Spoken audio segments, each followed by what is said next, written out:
All right, students. In this video, we'll be adding rational expressions. A rational expression is a fraction where either the top or the bottom or both contain algebraic expressions. Part of what makes these problems tricky is finding the least common denominator. Here's how we'll do it. Let's rewrite the fractions. When I rewrite them, I'll try to factor anything that can factor from either denominator. Look here. There's a common factor that can be factored out. What's the greatest common factor of 4 and 12? 4 and 12 are both divisible by 4. If I factor out the 4 divided by 4 is 1, x. 12 divided by 4 is 3. Now copy the 6. This doesn't factor, so we'll just copy it. And we'll copy the top. If you like, you can put the x plus 3 in parentheses. Now let's rewrite this problem with common denominators.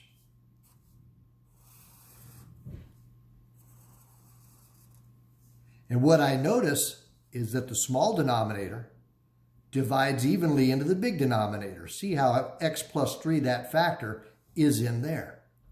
When the small denominator divides evenly into the big denominator makes a good common denominator.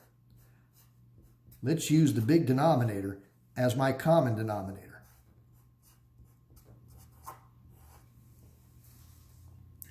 Now I need the numerators. Well, what do I multiply times this denominator to get this denominator?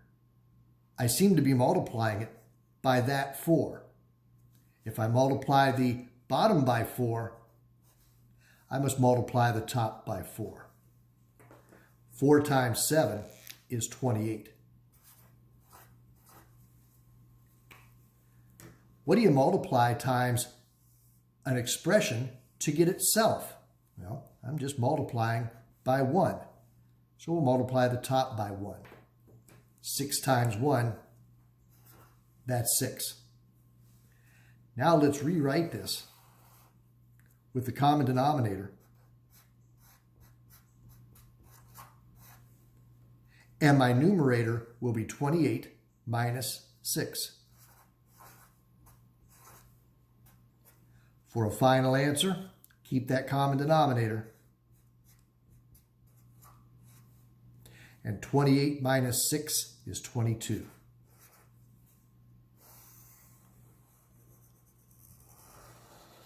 That's a great answer. Now, if we really wanted to get fancy, we could take this one more step. We could take it one more step by noticing that 22 and 4 are each divisible by 2. I can reduce.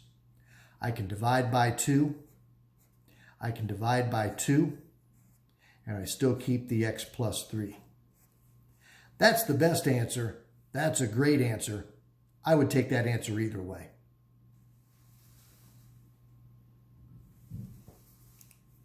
Let's try another example. Now these are challenging. They have a lot of steps. Step number 1, try to factor either or both denominators. This denominator is a difference of squares. I know that'll factor nicely. X squared minus 16, x squared is x times x. The square root of 16 is 4. That's 4 times 4. Make one plus, make one minus. And then copy the numerator. X minus 4 doesn't factor. We'll copy it and put it in parentheses if you like. Now let's rewrite this problem with a common denominator.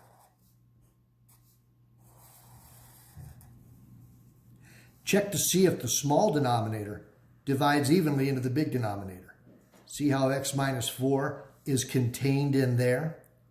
If the small denominator is contained in the big denominator, then the big denominator makes a good common denominator. Let's use x plus 4, x minus 4 as my common denominator.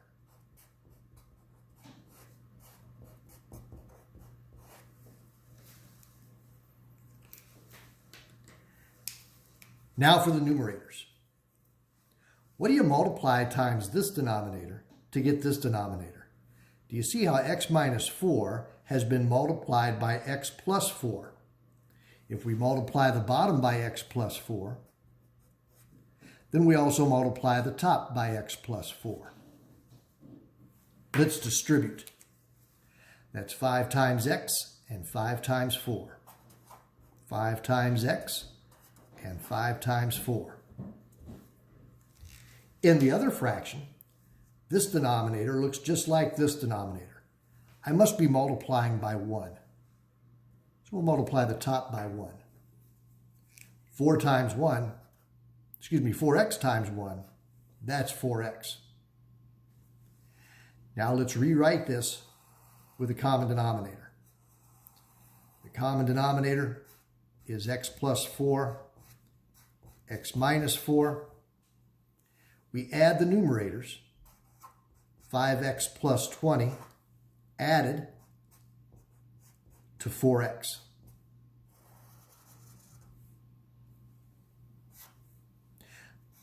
Common denominator. And in the top, we'll combine like terms. 5x plus 4x is 9x plus 20. Let's circle that. That doesn't simplify any further. That's a perfect answer.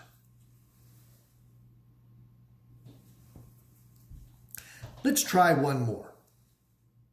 We'll rewrite this in a clear factored form.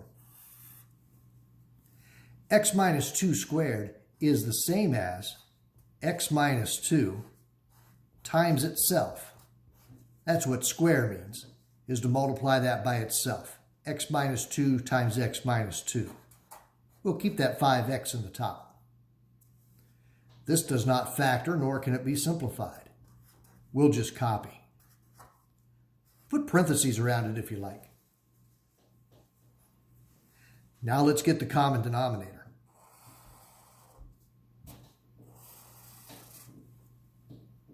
Check to see if the small denominator divides evenly into the big denominator. Clearly it does. X minus 2 is contained in the big denominator. So the big denominator makes a good common denominator.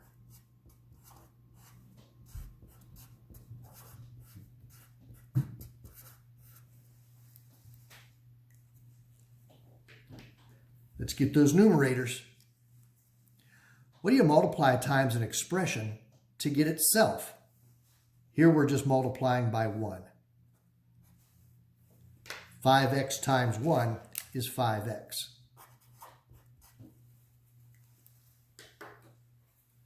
What do you multiply times this denominator to get this denominator?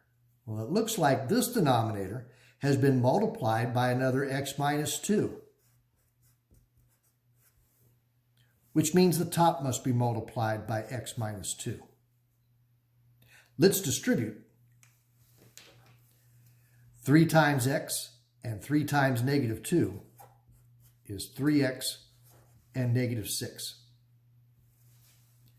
Now we'll rewrite with a common denominator of x minus 2 times x minus 2. In the top, I've got 5x. Careful with this minus now. This is minus 3x. It's also minus a negative 6. Minus 3x. But minus a negative 6 is the same as adding 6. Now for a great final answer, here's 5x minus 3x is 2x. Copy the plus 6. And in the bottom, since I've got x minus 2 times x minus 2, why don't we put those together and call that x minus 2 squared? That's a perfect answer there.